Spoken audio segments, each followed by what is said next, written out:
ಗುಬ್ಬಿ ತಾಲೂಕಿನ ಕಸಬಾ ಹೋಬಳಿ ಕಳ್ಳಿಪಾಳ್ಯ ಗೇಟ್ ಬಳಿ ರೈಲ್ವೆ ಮೇಲ್ಸೇತುವೆ ನಿರ್ಮಾಣ ಕಾರ್ಯಕ್ಕೆ ಶಂಕುಸ್ಥಾಪನೆ ನೆರವೇರಿಸಿ ಮಾತನಾಡಿದ ಕೇಂದ್ರದ ರೈಲ್ವೆ ಹಾಗೂ ಜಲ ಶಕ್ತಿ ರಾಜ್ಯ ಸಚಿವ ವಿ ಸೋಮಣ್ಣ ಅವರು ಬೆಂಗಳೂರಿನಲ್ಲಿ ಮುಂದಿನ ದಿನ ಮಾಲ್ಗಳಲ್ಲಿ ಜನಸಂಖ್ಯೆ ಹೆಚ್ಚಾಗಲಿದ್ದು ತುಮಕೂರು ಬೆಂಗಳೂರಿನಂತೆ ಬೆಳೆಯುವ ಕಾರಣ ತುಮಕೂರು ಗ್ರಾಮಾಂತರ ಹಾಗೂ ಗುಬ್ಬಿ ತಾಲೂಕು 5 ವರ್ಷಗಳಲ್ಲಿ ಅಭಿವೃದ್ಧಿಯಾಗಲಿದೆ.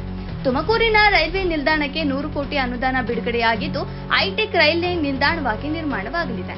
ರೈಲ್ವೆ ನಿಲ್ದಾಣಕ್ಕೆ ಸಿದ್ಧಗಂಗಾ ಶ್ರೀಗಳ ಹೆಸರು ಇಡಲು ಕೇಂದ್ರಕ್ಕೆ ಕಳುಹಿಸಲಾಗಿದ್ದು ರಾಜ್ಯ ಸರ್ಕಾರ ವತಿಯಿಂದಲೂ ಸಹ ಪತ್ರ ಬಂದಿದ್ದು ದೆಹಲಿ ಕೂತು ಚರ್ಚೆ ನಡೆಸಿ ಅಂತಿಮಗೊಳಿಸಲಾಗುವುದು ಎಂದು ತಿಳಿಸಿದರು. ವರದಿ ಡಿ ಮಂಜುನಾಥ್, ಗುಬ್ಬಿ.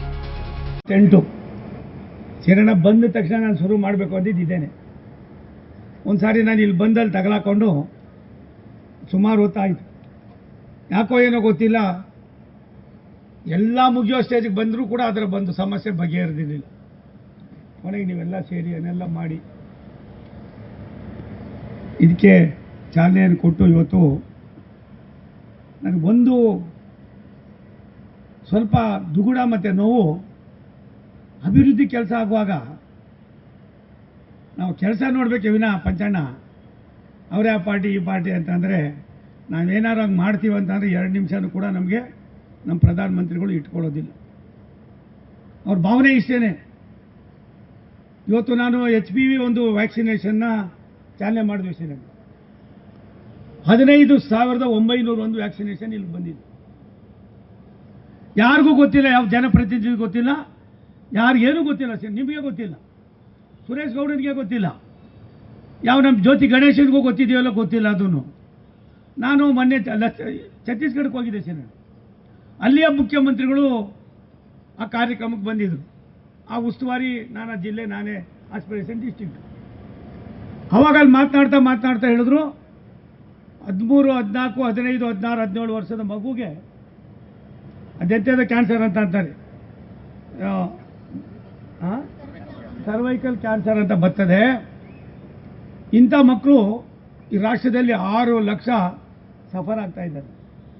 ಅದನ್ನು ಸರ್ವೆ ಮಾಡಿಸಿ ರಾಷ್ಟ್ರದ ಪ್ರಧಾನಮಂತ್ರಿಗಳು ಇದನ್ನು ಕರ್ನಾಟಕದಲ್ಲಿ ಎಷ್ಟಿದೆ ಅಂತ ಅಂದರೆ ಈಗಾಗಲೇ ಸುಮಾರು 6,89,620 ಜನ ಐಡೆಂಟಿ ಆದರು ಸಿಗ.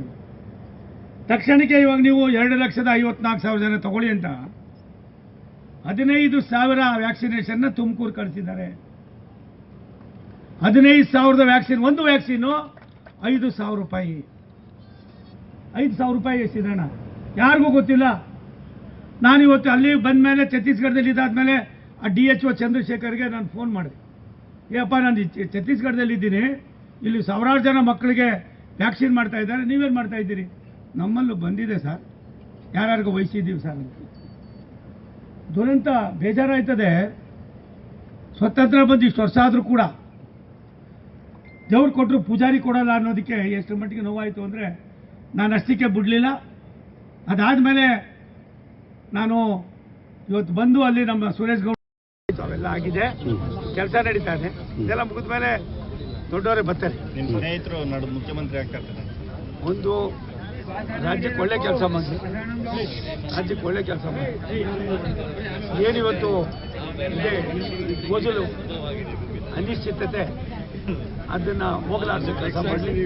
ಅದಕ್ಕೆ ನಮ್ಗೇನಿಲ್ಲ, ಅವ್ರ ಅನುಭವವನ್ನು ಹಂಚ್ಕೊಳ್ತಾರೆ. ನಿಮ್ಗೆ ಬೇಕಾದವರು DKಶಿ ಅವರು, ನಿಮ್ಗೆ ಬೇಕಾದವರು, ಹತ್ರದವರು, ನೀನು ನನಗೆ ಬೇಕಾದವರು, ಹತ್ರದವರು ಅಂತ ಎಲ್ಲರೂ ಒಂದು ಹೇಳ್ತೀನಿ ಕೇಳಿ. ಯಾರು ಶತ್ರುಗಳಲ್ಲ, ಯಾರು ಮಿತ್ರರಲ್ಲ. ಆತ್ಮೀಯತೆ ಅನ್ನೋದೇ ಬೇರೆ, ರಾಜಕಾರಣನೇ ಬೇರೆ. ಆದರೆ ಉಪಯುಕ್ತವಾದ ಸಂದರ್ಭದಲ್ಲಿ ಅವಕಾಶ ಸಿಕ್ಕಿದಾಗ ಏನು ಮಾಡ್ಬೋದು ಅಂತ ಅವ್ರಿಗೆ ಏನಾದ್ರು ಅರಿವಿದ್ದೆ ಆ ಕೆಲಸ ಮಾಡೋದು ಒಳ್ಳೇದಾಯ್ತು. ಅವ್ರಿಗೆ CM ಪಟ್ಟ ಸಿಕ್ಕಿರೋದು ಒಳ್ಳೇದಾಯ್ತು ಅಂತ ಹೇಳಿದ್ವಲ್ಲ. ಒಳ್ಳೆ ಕೆಲಸ ಮಾಡಲಿ. ಬ್ರಿಡ್ಜಿನ ವಿಚಾರ ಕರ್ಕೊಬತ್ತೀನಿ ಅಂದರೆ ಪ್ರಯತ್ನ ಮಾಡ್ತೀನಿ ಅಂದಿದ್ದು. ಯಾಕೆ ಪ್ರಯತ್ನ ಮಾಡ್ತೀನಿ ಅಂದರೆ ನಮ್ಮ ತುಮಕೂರಿಗೆ ಇನ್ನೊಂದಷ್ಟು ಒಳ್ಳೆ ಯೋಜನೆಗಳಾಗಬೇಕು. ತುಮಕೂರು ಬೆಂಗಳೂರು ಯಾವ ರೀತಿ ಬೆಳೀತಾ ಇದೆಯೋ ಆ ಬೆಳೀತಕ್ಕಂಥ ಲಕ್ಷಣಗಳಿವೆ, ಇನ್ಫ್ರಾಸ್ಟ್ರಕ್ಚರ್ ಇದೆ.